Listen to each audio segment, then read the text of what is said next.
Olá, bom dia, boa tarde, boa noite. Eu sou Douglas Rodrigues e este é o mais novo episódio do Tax Capital, o podcast do portal da Reforma Tributária.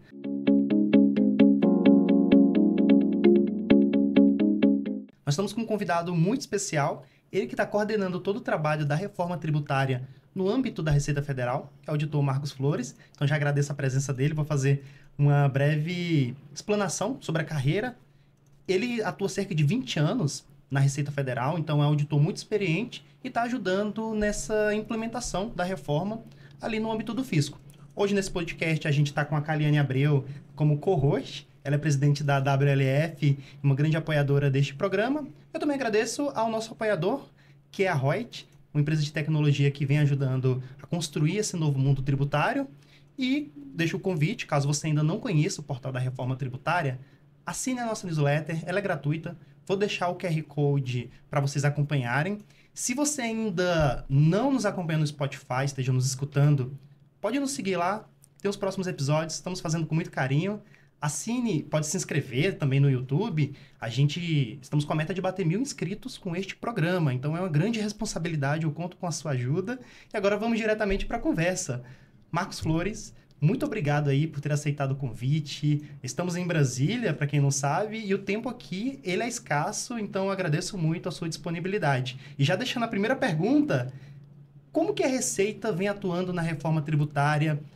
Há quanto tempo isso vem sendo discutido aí internamente? Tá. Então, olá. Primeiro eu gostaria de agradecer o convite, Kaliane, Douglas, muito obrigado pelo espaço. Bom, a Receita vem discutindo há bastante tempo tributação. Essa é a nossa vida, essa é a nossa função, né? A reforma tributária sobre o consumo, que agora já está se materializando, a gente pode até voltar bastante, mas ainda na década de 90, depois da Constituição de 88, já tiveram projetos de lei tramitando, em discussão no Congresso, que não foram adiante, né? Mas várias outras propostas de emenda constitucional, no começo dos anos 2000, na década anterior, 2010 e agora. Então, assim, eu digo, é um longo processo que nós tivemos de discussão da reforma tributária sobre o consumo. Naturalmente, a Receita participou de todas essas discussões e é importante a gente ter em mente que nenhuma delas foi perdida. É um processo de amadurecimento, né? A gente começa a discutir, é um número de PEC, é um número de projetos de lei, aquela PEC não vai adiante, mas depois surge outra que parte do aprendizado anterior. Então, assim, a Receita participou de todo esse processo, em todo esse processo muito discutido com a sociedade, com as administrações tributárias das outras esferas, de estados, de municípios, com empresas, com associações, né, com os meios de comunicação. Então, assim, é um longo processo de discussão com a participação de todos. Marcos, um prazer enorme ter você aqui com a gente. Muito obrigada por aceitar nosso convite. E muito obrigada por todo o trabalho que você e a Receita tem vindo fazer, né, em relação a tudo, essa questão de comunicação e etc. Tem sido muito importante para, acho que, a população como um todo. E conta um pouquinho para a gente como foi essa questão do debate no Congresso até a sanção presidencial. Tá, assim, o debate é longo, né? E nesse processo não era apenas a PEC, não era apenas o projeto de lei complementar da 68, que acabou virando a Lei Complementar 214. Então, assim, ele já era um processo anterior. Mas é um processo em que toda a sociedade se representa e cada parcela da sociedade tem os seus próprios interesses, né? A gente levou o projeto da Receita, é um projeto de total neutralidade, esse é o projeto técnico do IVA para o mundo inteiro, quer dizer, todas as atividades pagam a mesma alíquota, tem a mesma carga tributária e a gente tem alguns regimes diferenciados, algumas diferenças de alíquota. Congresso, a sociedade entendeu que saúde, educação deveriam pagar uma alíquota mais baixa, alguns outros segmentos econômicos também. E isso é um processo dialogado, né? É um processo, eu diria, com vai e vem. A gente passou por Câmara, por Senado, volta para a Câmara, volta para o Senado, se define uma coisa, se redefine, vai para o outro lado. Durante todo esse processo, a Receita Federal teve presente, né, com os seus técnicos, com os seus especialistas, assessorando o Congresso para a gente tentar construir a melhor legislação possível, de acordo com a realidade e de acordo com as nossas condições. Nesse ponto eu acho bem interessante. Talvez no passado o Brasil tenha criado muitas jabuticabas, né? Aquilo que só existia aqui e depois a gente descobria que não dava certo. Dessa vez não. Dessa vez a gente foi buscar lá fora o que funciona em termos de IVA, trouxe para cá então aquilo que realmente funciona, não é uma jabuticaba, e ainda conseguiu endereçar soluções que o restante do mundo ainda não conseguiu. É o crédito financeiro, né? Então assim, isso acaba com que lá fora acaba com o benefício econômico do que lá fora chamam de fraude carrossel, aqui nota fria, conhecido de outra forma, mas é mais ou menos a mesma coisa, porque tem que ter o crédito financeiro. Se criou soluções como o split payment, já existia pontualmente no mundo, né? Mas a gente pôde trazer para o Brasil amplamente a implantação do split payment para que o crédito possa ser financeiro, conseguiu se trazer para dentro do IVA não cumulativo os serviços financeiros, que o IVA incide só sobre a margem. Isso não existe no mundo também. Então, assim, tem soluções no Brasil, porque a gente tem uma situação, vamos dizer, pré-condições existentes muito boas. Temos documentos fiscais eletrônicos disseminados por toda a economia. Temos um setor financeiro muito forte, robusto, ágil, talvez consequência até das décadas de hiperinflação, né? Só sobraram aqueles que se adaptaram. Sim. Então, ele tem uma agilidade até difícil de encontrar no restante do mundo.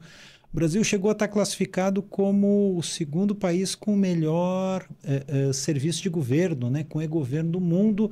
Eu não me recordo o ano, se foi 2020 ou 2021, mais ou menos por aí. Então, foi começo de pandemia e se descobriu que o Brasil estava preparado. Quer dizer, uma série de condições para que a gente possa, dessa vez, não criando uma jabuticaba, mas pegando as melhores práticas mundiais e ainda arrumando soluções, implementando soluções para aquilo que os outros países ainda não conseguiram resolver. Muitas dessas soluções inspiradas na OCDE, correto?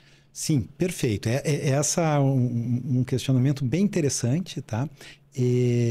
A OCDE tem alguns trabalhos que a Administração Tributária 3.0, né? Ou para procurar na internet, busca a OCDE, Tax Administration 3.0, em inglês é mais fácil de encontrar.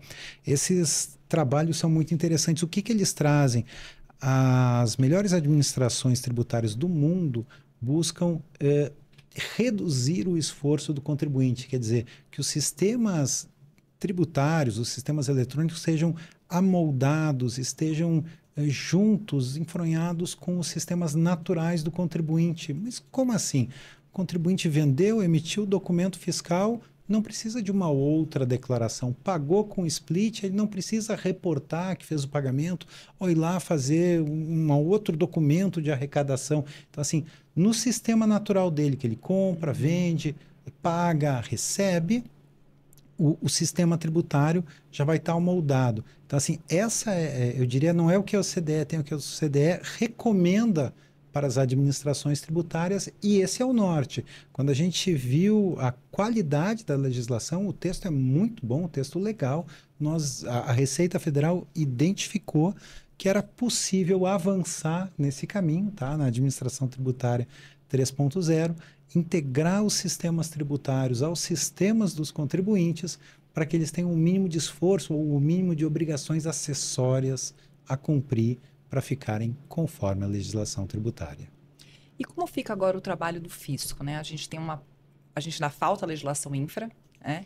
E o regulamento do CBS, ele sai junto com o IBS? Qual o foco de vocês agora, após, né, essa primeira etapa, digamos assim? Pronto. Então, são outros colegas dentro da Receita que estão trabalhando com a regulamentação. Eu venho trabalhando com as equipes que estão desenvolvendo sistemas, mas a gente conversa várias vezes por dia, né? Porque regulamentação e sistemas, eles têm que conversar, têm que estar de mãos dadas.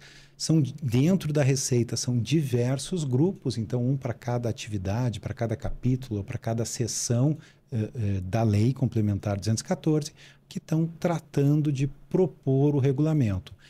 E o ideal é esse trabalho feito de mãos dadas com o IBS, né, com o comitê gestor. Mas o comitê gestor ainda não foi constituído, já existe um pré-comitê gestor.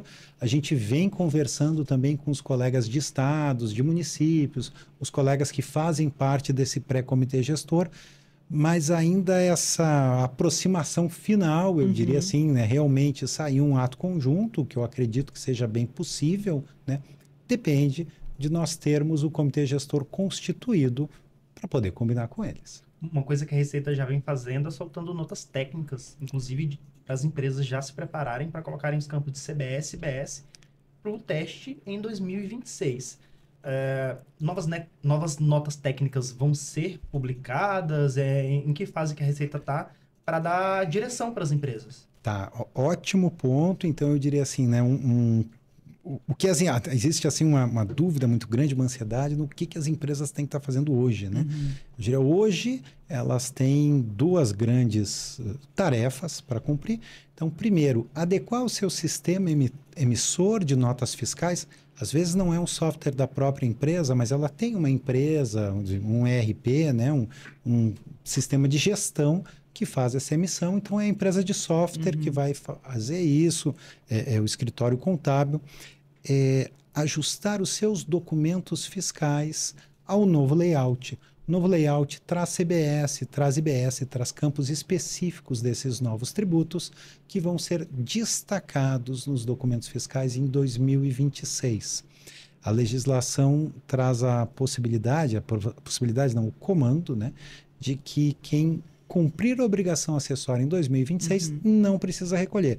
E a obrigação acessória que nós entendemos que deve ser cumprida é emitir o documento fiscal com destaque de CBS e de IBS. Então, essa seria um trabalho que já deve estar sendo feito agora. A adequação, afinal de contas, já tem nota técnica da nota fiscal de serviço nacional, dos demais documentos fiscais, né, de mercadoria, o consumidor, conhecimento de transporte, todos já têm nota técnica para que possam ser adequados os campos. Segundo ponto, é preparar os seus sistemas para o CNPJ alfanumérico. Então, esse é um trabalho que também deve estar sendo feito agora pelas empresas, deve entrar na metade do ano que vem. É necessário, porque o número disponível de CNPJ estava chegando no final já, tanto para matrizes quanto para filiais, e nós vamos ter um grande número de contribuintes que vão passar a usar CNPJ com a reforma. Que contribuintes são esses? São pessoas físicas que desempenham atividades que vão dar direito a crédito de IVA, tá? Profissionais liberais, produtores rurais, pessoa física, locadores com mais de 3 imóveis, né? Autônomos. Essas pessoas, para fins de IVA, terão direito a crédito e também recolherão. E as compras são feitas por CNPJ. Tinha duas opções. A gente apurava tudo no CPF, tá? E aí ele ia ter que ter uma obrigação acessória para separar. Vamos pensar num dentista. Eu gosto do exemplo do dentista porque ele tem muito material no seu consultório, né? Ele faz compras para o domicílio dele, para o consumo, e faz compras para o escritório, né? Muito material que ele compra. Ele ia ter que separar assim, e explicar essa nota é do consultório, essa nota é consumo. Ou, na boca do caixa, ele pede para emitir a nota no CPF, é consumo.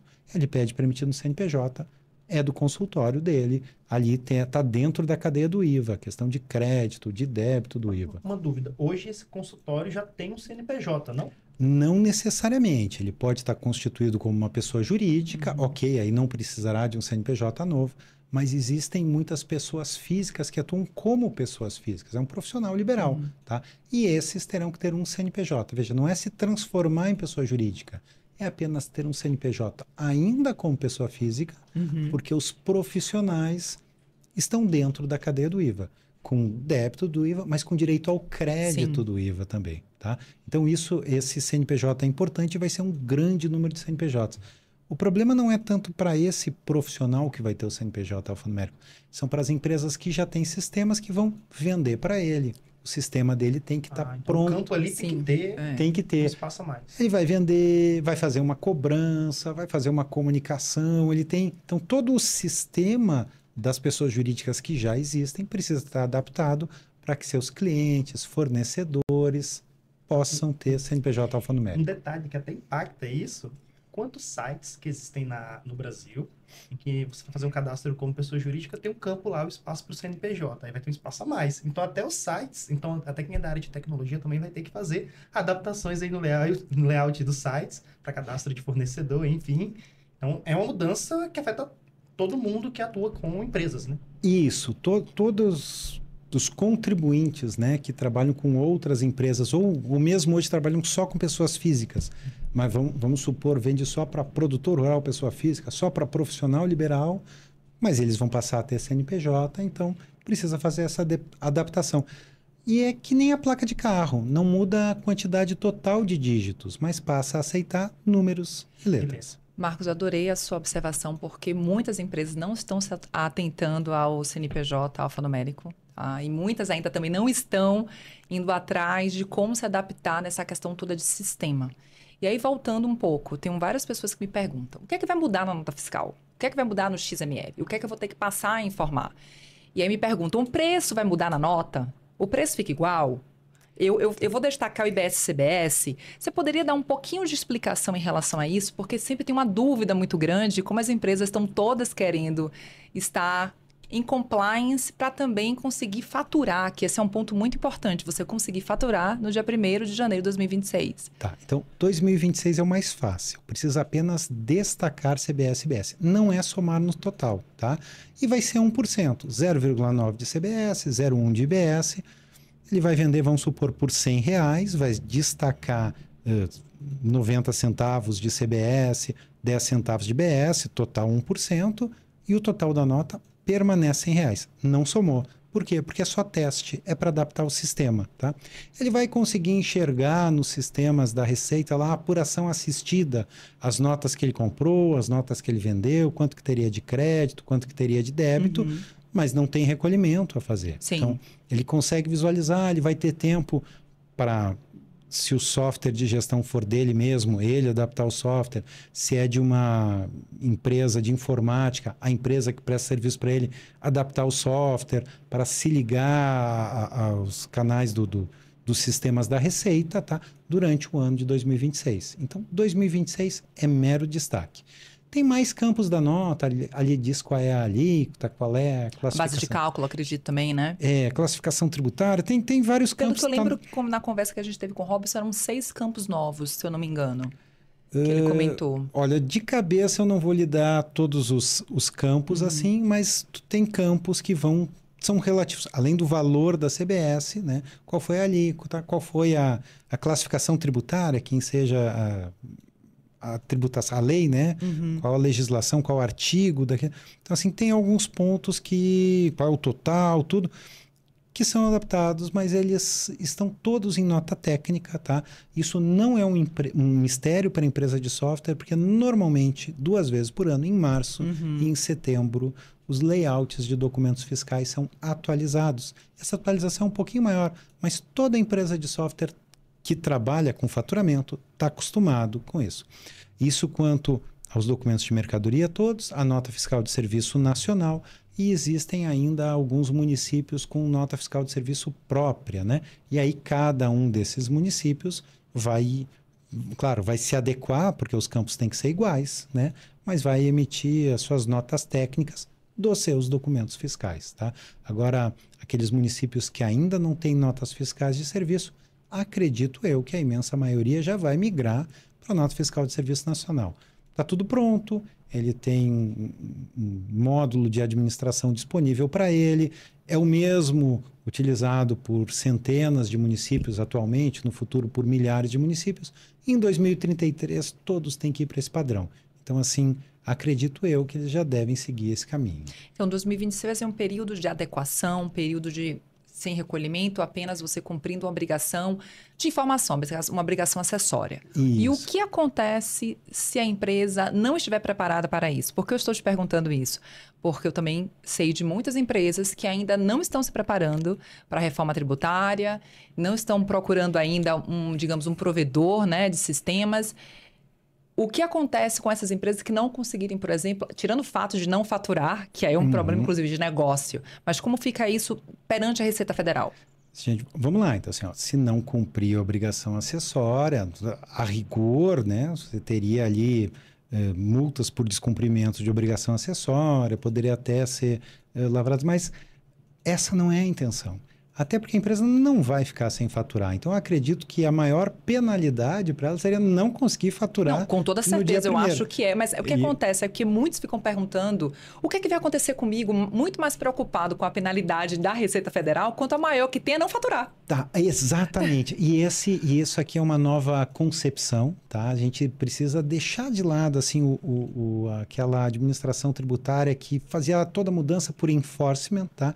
E a gente está tentando colaborar, cooperar, ajudar o contribuinte. Fantástico. Tá? Então, assim, Até em relação a esse tópico, a Receita já vem convidando algumas empresas para testarem sistemas. Como que está isso? Eu me recordo que a partir de setembro, pelo cronograma, já vão ser feitos testes. Um pequeno grupo de empresas. Tem um cronograma antecipado? O que você poderia falar sobre isso? Nesse sentido, assim, os sistemas estão sendo entregues agora em abril. Nós vamos homologar a primeira versão, né? A primeira versão, perdão. A cada 2 meses a gente tem um release, né? E entrega uma versão, mas é a primeira versão que vai ser colocada na rua para testes, tá? Então, a gente está homologando em maio e provavelmente entre maio e junho, através das associações, federações, confederações, nós vamos convidar para que eles encaminhem empresas que tenham uma boa governança, uma boa estrutura, para participar de um piloto em ambiente de produção restrita. Então, assim, é um ambiente... Não é um ambiente pleno, né? É restrito e ali se testa o sistema. Essas empresas vão estar testando. Todas aquelas que já participam dos ambientes das versões de teste do SPED receberão o convite. Aquelas que já participam também do CONFIA, o Programa de Conformidade da Receita, receberão o convite. Claro, vão participar se quiserem, né? E outros espaços, aí nós vamos buscar exatamente assim, peraí, tem algum segmento econômico que não tem empresa nenhuma aqui? Vamos buscar a sua confederação, a sua federação, para indicar algumas empresas e fazerem parte dos testes. Os testes devem começar em julho, eles são testes de fluxo de processo, né? Ainda não é teste máquina a máquina. A próxima versão a gente acredita que deve ser lá por agosto, setembro, já com versão máquina a máquina. O sistema vai evoluindo e os testes continuam à medida que novas versões são entregues. Vai ganhando inteligência, né? Na medida em que uma empresa pode apontar, olha, no meu setor tem essa característica muito única, no qual tem que ter esse cuidado. E talvez por algum motivo a Receita não percebeu antes e vai melhorando, né? Acho que faz parte do processo. Isso, exatamente. Então, assim, esse ano agora é teste para algumas empresas já com uma boa estrutura e que queiram, que se disponham a participar, tá? No ano de 2026, não deixa de ser um teste, mas é um teste pleno. Por que não deixa de ser um teste? Porque a gente vai estar exigindo apenas a emissão do documento fiscal ou da declaração.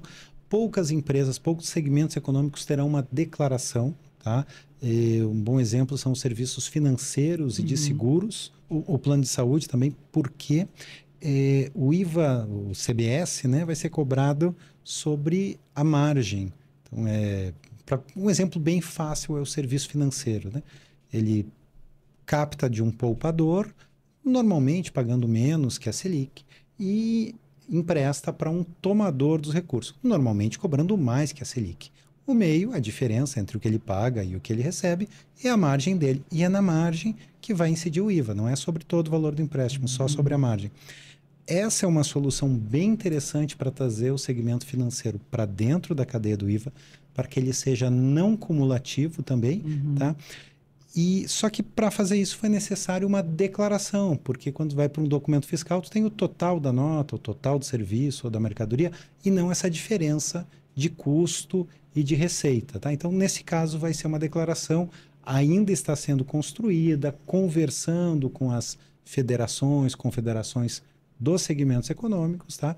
Ainda está sendo construída, ela entra em 2026, e eu digo, é teste. O que a gente quer? Que seja transmitido, né? Que seja informado para a gente ter informação, isso é muito importante em 2026, ter a informação correta para calcular as alíquotas de referência a partir de 2027. Perfeito. Nesse programa piloto, a ideia que vai ser convidado entre junho e julho, quantas empresas idealmente devem participar? Acredito que até 500 empresas, tá?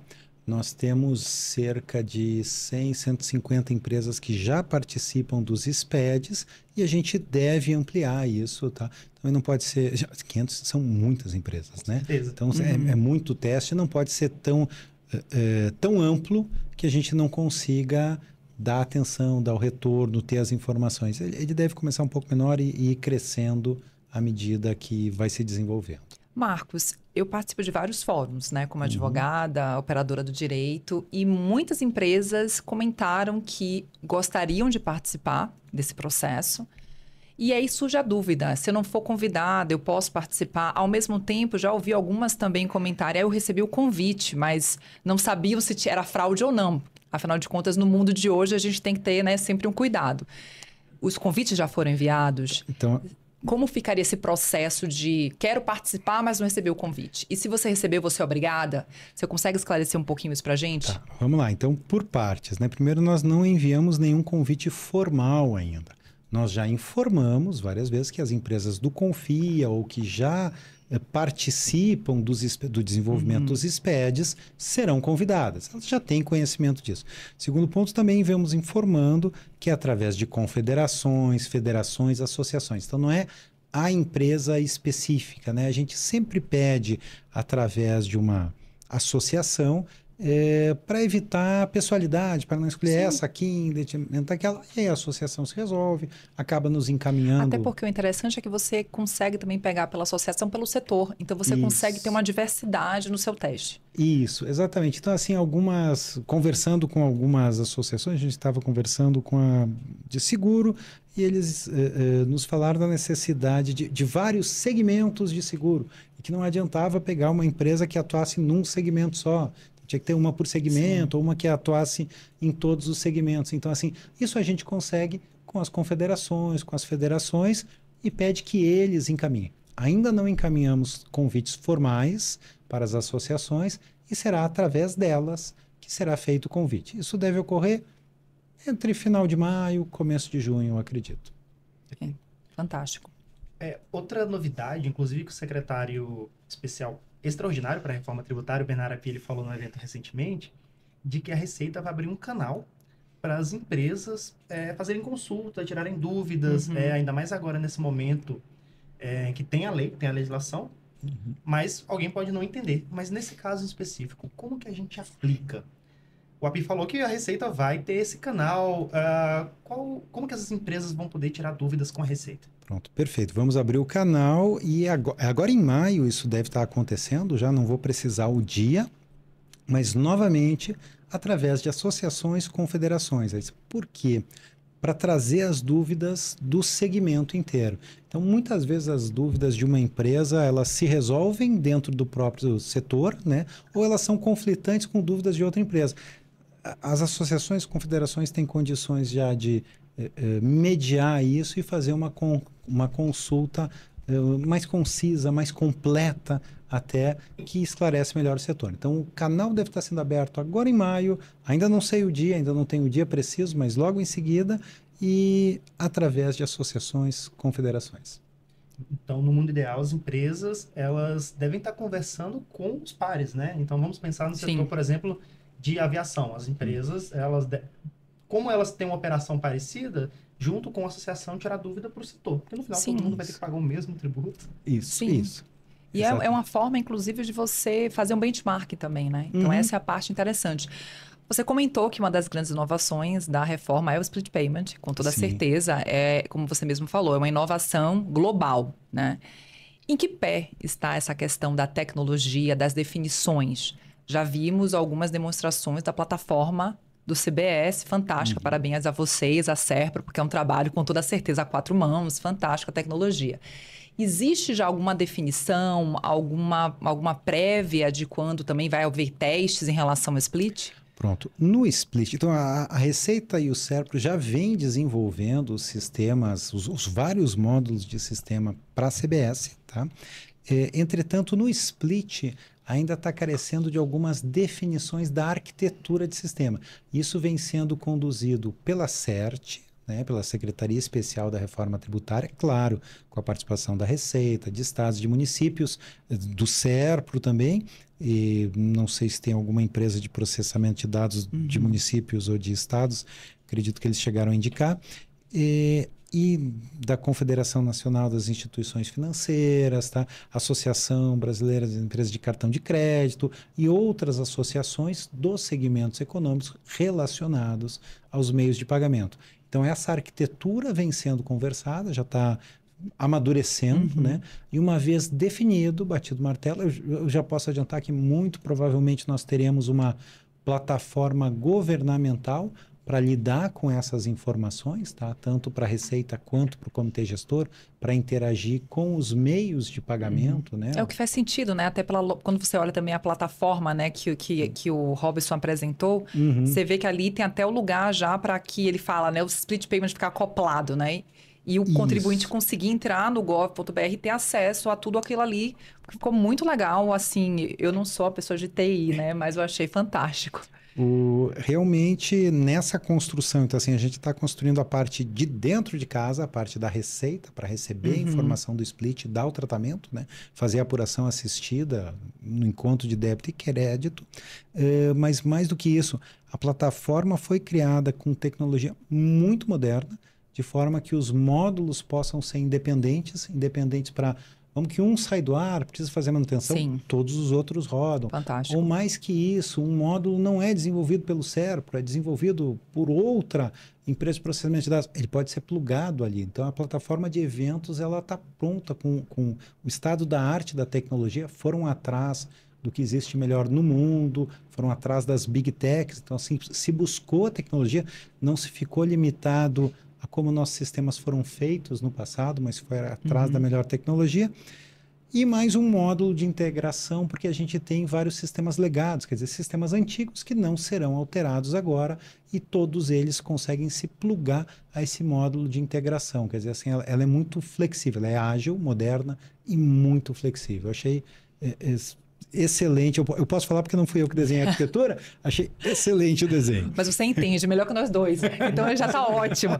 E aí uma dúvida, a gente também teria para o split um período de teste também, como... Tá, então o split ainda não está definido exatamente como é que vai ser, tá? Mas nós estamos vislumbrando que o caminho mais provável é em janeiro de 2027 a gente ter o split facultativo no B2B, Fantástico. De empresa para empresa. Por que facultativo? Será que todos os meios de pagamento estarão prontos até lá? Era uma dúvida do setor, inclusive. Exatamente. Isso. Então, ao tornar facultativa a implantação, isso já alivia. Quer dizer, quem está pronto, ótimo, vai poder prestar esse seu serviço aos seus clientes. Quem não estiver pronto vai ter tempo para se adaptar. E por que começar com o B2B, né, de empresa para empresa? Porque a empresa tem interesse no split, ela quer o crédito. Então, é o segmento que se interessa pela implantação do split, né? O consumidor final não tem crédito, ele não está interessado no split, não faz muito sentido para ele. E falando também de governança, até para um período de teste, é importante você ter também empresas o quê? Que tenham essa governança, como você comentou, né? Isso. Então, tecnológica, inclusive, também, né? Isso. Então, assim, acredito eu que janeiro de 27, muito provavelmente nós teremos split de empresa para empresa de forma facultativa, para qualquer uma que quiser, e o seu prestador de serviço estiver apto, do setor também, né? Independente do setor. Aí vamos lá, os meios de pagamento estarão prestando serviço para as empresas. Quem conseguir prestar o serviço está ok, mas o crédito é financeiro. Isso muda em 2027. Isso é uma mudança da legislação enorme, enorme. O crédito sendo financeiro, a gente tira a vantagem do concorrente desleal. Então, assim, não tem mais nota fria, não tem porque ela não tem sentido econômico, não adianta eu colocar uma nota fria que ela não dá mais crédito, né? Então, tu resolve esse problema sem nenhuma multa. Olha só, não é enforcement, é mudando o desenho do sistema. Aí a gente vai adiante, assim, tu não tem mais a concorrência desleal. Tudo dá crédito. Os contribuintes vão mudar vão se preocupar em estruturar a empresa de acordo com a melhor eficiência econômica e não mais de acordo com um planejamento tributário, ou mais que isso. O crédito é só financeiro a partir do momento que o split é possível? não faz mais sentido um litígio, uma discussão tributária apenas para ganhar tempo. Claro, se o contribuinte quiser achar que tem razão, ele vai continuar entrando, litigando, seja administrativamente, seja judicialmente. O direito dele está garantido. Ele pode litigar, não tem problema, pode discordar da administração tributária. Mas o crédito só é passado com pagamento. Então, se tem discussão judicial, administrativa ou não, é irrelevante. O relevante é se houve o pagamento. Houve o destaque na nota, houve o pagamento, passou o crédito para o próximo elo da cadeia. Isso retira o incentivo à discussão meramente protelatória, tá? E vai permanecer apenas a discussão de fato, né? Em que, na essência, o contribuinte acredita que a Receita, que o comitê gestor estão equivocados. Nesse ponto, eu até quero pegar o gancho, outra inovação sensacional é que o contribuinte vai saber de antemão qual é a interpretação da Receita. Hoje tem que fazer lá um pedido de solução de consulta, com sorte leva meses, pode levar ainda mais tempo, né? Agora não, a gente vai disponibilizar para ele uma calculadora da CBS, em que vai estar disponível para ele baixar na máquina dele, integrar com o ERP dele, o código-fonte aberto, ele vai poder enxergar o código-fonte, até se quiser altera o código-fonte, mas ele sabe que é daquele jeito que a Receita interpreta, e quando o documento fiscal dele entrar no sistema da Receita, o documento fiscal vai ser verificado por aquela calculadora daquele jeito. Olha a transparência. Sim. Então, a interpretação da Receita está clara, mesmo antes dele emitir o documento fiscal. Então, pela sua análise, eu consigo imaginar 2 cenários. O primeiro, de cultura, em que as empresas vão querer que seus fornecedores emitam nota fiscal. Isso já acontece em certa parte, mas vai ficar mais fortalecido na medida em que eu tenho um fornecedor A que me dá 30% de crédito sobre a nota. O outro B cobra 20% a menos, mas não tem crédito. Então, é melhor você pegar daquele que está formalizado. E o segundo ponto de cultura, que eu estou vendo que essa reforma, ela não é só tributária, né? É uma reforma de tecnologia. Não. Porque se você... É corporativa, ela é... Se o setor de compras não se juntar com o setor de tecnologia, de TI... Olha só, o pessoal de TI que não está acompanhando a reforma, não está lendo o portal, acho melhor vocês já assinarem a nossa newsletter, fazendo aqui a pub. Já está fazendo jabá. Tem que acompanhar. Porque imagina a equipe de RP que não está lendo, não está acompanhando, aí o setor chega pedindo várias mudanças, várias regras, ele não entende o porquê. Mas é por causa disso, agora é tudo integrado. Eu acho que o Marcos trouxe um ponto que é muito importante. A gente vai ter aqui tanto a questão de você se adequar, a questão do CNPJ alfanumérico e a questão da nota fiscal nacional. Não é isso? Então, são 3 coisas que vão estar acontecendo aí. E tudo é tecnologia, tudo é tecnologia. Setor de compras, fora o setor jurídico que E aí eu volto de novo, porque daqui a pouco eu vou ficar famosa como a rainha do split, mas é porque eu sou muito curiosa, tá, em relação a isso.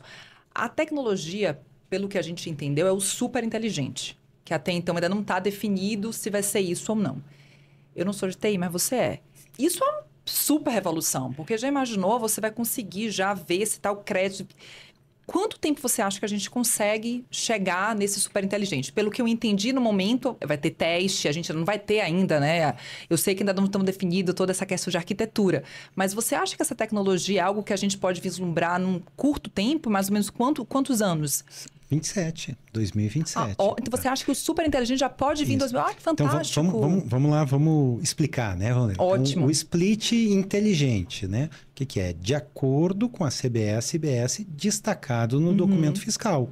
Vai dividir o pagamento, o split é isso, é uma divisão, um compartilhamento de pagamento, valor da mercadoria ou do serviço para o fornecedor, valor do CBS para a Receita, valor do IBS para o comitê gestor. Qual é o valor da CBS e do IBS? O que está na nota. Então, a gente está chamando isso de split inteligente. Ele é inteligente o suficiente para identificar o valor do documento e fazer a remessa. Esse arranjo de como pega a informação, veja, quando a gente pensa por exemplo, num cartão de crédito ou num Pix na maquininha do cartão de crédito, no terminal de vendas ali, a nota fiscal está ali, a informação está ali. Então, é só aproveitar a informação e remeter para onde tem que remeter. O passo a mais, que a gente está chamando de split super inteligente ou online, né? O inteligente seria o offline. O que está online ou offline? A plataforma governamental, que vai dizer se aquele fornecedor, aquele vendedor, tem crédito ou não. Então, vamos supor que é um lojista que está vendendo algum produto ao consumidor, que vai passar na maquininha ali o seu Pix, o seu cartão de crédito. ele, na hora dessa transação, vamos dizer, alguns minutos antes, ou horas antes, ele pagou o seu fornecedor, pagou uma nota fiscal que já tinha sido tirado antes, tem crédito daquele CBS. Está com crédito, está sobrando crédito. Na hora do split, o CBS, na maquininha, vai lá, se comunica com a plataforma governamental, vê que tem CBS e IBS sobrando, devolve a informação e não faz o split. Todo o valor vai para aquele vendedor, para aquela loja que está vendendo. Então, é só uma comunicação. Quando a gente pensa no que é possível hoje de comunicação de informática, tu vê que isso já acontece, tá? Existem empresas que já trabalham com split payment, né? Assim, no Brasil, inclusive, Sebrae incentiva micro e pequenas empresas a utilizarem split payment como forma de otimizar fluxo de caixa, cobrança, procedimento administrativo. Então, assim, a tecnologia já existe. A gente está tentando desenhar qual é a melhor arquitetura para ela ser generalizada no mercado, mas essa é uma vantagem, vamos dizer, da gente tardiamente estar voltando para o IVA. Voltando, porque em 1965 nós fomos uma das primeiras 10 nações a ter o IVA, o ICMS, né? Aliás, na verdade, em 64 já tinha o IPI antes, né? Então, assim, a gente foi pioneiro no IVA. Mas aí o sistema foi deteriorando, a legislação ficou muito extensa, a coisa já não estava funcionando, precisou da reforma. Estamos indo para um IVA modelo puro agora de forma tardia, a maior parte do mundo já foi. Isso tem uma vantagem, a tecnologia evoluiu. Então, essas soluções como o split, ela não estava disponível há algumas décadas atrás. Agora está. O que a gente está fazendo é trazer o melhor desenho tributário combinado com a tecnologia que existe. Os erros, né, dos outros. Então, os últimos países que implementaram o IVA, um deles foi a Índia. A Índia teve uma coisa diferente do Brasil, porque eles fizeram uma transição bem rápida. Mas a Índia também tem uma característica muito interessante, porque tem muitas pequenas empresas, então o governo criou ali uma faixa, parece até com o Simples Nacional, que, olha, aqui não precisa recolher o IVA, não vamos mexer, mas daqui para cima vão ter certas obrigações acessórias. Anos 2000 teve a Austrália. Quais erros desses outros países, se eu conseguisse recordar agora, que esse novo sistema consegue corrigir? Tá, vamos lá, assim, boa parte a gente olha mais para aquilo que dá certo, né, e não para aquilo que deu errado. A gente aprende mais do que deu errado. Aprende com erro bastante, né? Mas o IVA brasileiro é um IVA dual, CBS, IBS, né, duas esferas, igual, quase igual, porque assim, a legislação é a mesma, fora pequenas diferenças, ele é quase igual. Então, no começo, quando se viu o IVA dual, a gente foi mais para um modelo, assim, buscando mais um modelo como o Canadá, né, que de fato tu tem um IVA dual. Entretanto, pela legislação ser quase igual, a gente se amolda mais ao que acontece na Europa, que já tem uma experiência de mais largo tempo e o desenho está mais próximo, né? Algumas coisas como a Nova Zelândia conseguiu trazer o IVA para o serviço financeiro, mas aí com alíquota zero, ele é interessante porque tira a cumulatividade, pega os créditos do restante da cadeia, mas não passa crédito, a gente conseguiu dar um passo a mais, então veja, é um passo a mais, né? A gente vai um pouquinho mais adiante. A questão do split, ela já existiu na Itália, Polônia, Romênia, Azerbaijão, assim, mas não generalizado, não para todo o regime. Então, a gente pensou as experiências, né? Mas é exatamente o que está acontecendo, o que aconteceu na Itália, na Romênia? Não, não é exatamente. Mas a gente pegou aquela experiência, aprendeu com o erro da experiência. Cashback tem uma experiência sensacional no Rio Grande do Sul, tem em outros locais, também em Itália também tem. Se eu não me engano, o nome do programa era Devolve ICMS, que avançou durante a pandemia, que a gente está trazendo para o programa. Então, assim, a gente olha para os erros, tá? Mas é que nem andar de bicicleta. Eu não sei se é muito interessante, né? Se tu olhar para a pedra, tu vai passar com a bicicleta em cima da pedra. Tu tem que olhar para o vão, onde não tem pedra, e passar por ali. Então, a gente olha para aquilo que dá certo. Claro, evita as pedras do caminho, né? Mas foca no caminho correto, o caminho que deu certo, e não onde dá problema. Perfeito. Mais uma última dúvida? Sim, Marcos, você fez um comentário super legal, que eu acho que é o que hoje fez com que a gente estivesse pronto para toda essa parte tecnológica, que é o que a Receita Federal vem fazendo ao longo dos anos, esse arcabouço tecnológico. E aí vem mais uma outra dúvida tecnológica que muitas empresas perguntam. Qual vai ser o suporte, se vai ter algum tipo de suporte que a Receita Federal dará aos IRPs nessa fase de adequação ao novo padrão? Tá, vamos lá. Então, assim, ó, esse projeto do piloto, a emissão de notas técnicas, ele já dá o norte do que tem que fazer. O projeto piloto é exatamente para a gente ir testando e dando o suporte, tá? E à medida que eu imagino que já no começo de 26, isso já vai estar maduro o suficiente para as empresas conseguirem fazer as suas conexões sem grandes problemas. Terão nota técnica explicando, mas já está maduro, já passou pelo piloto. Então, assim, quem vai suar a camisa é a empresa que vai entrar no piloto. Essa vai passar trabalho, essa vai ter muito contato com a Receita para corrigir o sistema. Quando for para todo o mercado em 26, a gente já passou por essa parte, já está bem definido. E eu digo assim, embora isso possa gerar ansiedade, mas, gente, 2 vezes por ano, março e setembro, os documentos fiscais têm alterações de layout, os RPs todos conseguem seguir as alterações. Não tenho conhecimento de empresa que no mês seguinte não conseguiu emitir documento fiscal porque não adequou, porque a empresa de software não conseguiu adequar o layout do documento fiscal. Então, assim, acho que vai ser algo muito tranquilo, tá? A gente tem tempo para isso, já tem experiência, todos os documentos fiscais, escriturações fiscais, escriturações contábeis, e-social, tudo isso a gente vem trabalhando há bastante tempo e as empresas já estão acostumadas, aculturadas, tá, a essa evolução tecnológica. Marcos Flores, muito obrigado por ter aceitado o convite, pelo seu tempo muito precioso. Olha, já deixo aberto aqui que vamos precisar fazer novas conversas. Não, com toda certeza. Porque a cada mês, novas soluções. Eu ia fazer uma última pergunta, que era tal daquela que deu um rebuliço da guarda do documento fiscal de 11 anos. Lembra disso? Que saiu todo mundo comentando. Sim, que aí exatamente. Um polêmico. E que aí fazendo advogado do diabo, tem uma parte que fala que o custo disso é muito baixo para estar tendo esse rebuliço todo, mas vai ficar para o próximo podcast para você falar. Então já fica aí o convite. Tem muitas dúvidas, novas virão com certeza. Tem imposto seletivo para ser aprovado ainda. 2026 está só chegando. Legislação infralegal. Muita coisa, mas eu agradeço muito, esclareceu vários pontos, até para trazer tranquilidade para as empresas. E também para quem está tranquilo até demais, já começar a se preparar, saber que tem caminho, tem outras empresas que estão se preparando, porque a sua também não vai se preparar, né? E eu queria presenteá-lo com a mais nova edição da Revista da Reforma Tributária. A gente é um portal de notícias, mas a gente também está em offline, em revista. A gente faz uma curadoria, nossa equipe de jornalistas, designers, tem infográficos, artigos dos melhores colunistas do país, entrevistas com secretários de Fazenda, contando como que está a reforma, inclusive trazendo até uma análise sobre o papel do fisco em relação a isso. Então fica o nosso presente para você. Caso você ainda não tenha acessado a revista, ela está disponível no portal, sob assinatura agora. Então você pode receber a versão digital, a versão online. Vamos ter novas edições. Queria agradecer novamente ao seu tempo e até a próxima. Este foi mais um episódio do Tax Capital, podcast do Portal da Reforma Tributária. Muito obrigado, então, Caliane, Douglas, muito obrigado pelo convite, pelo espaço e parabéns pelo trabalho. Muito obrigada mais uma vez pela sua presença aqui.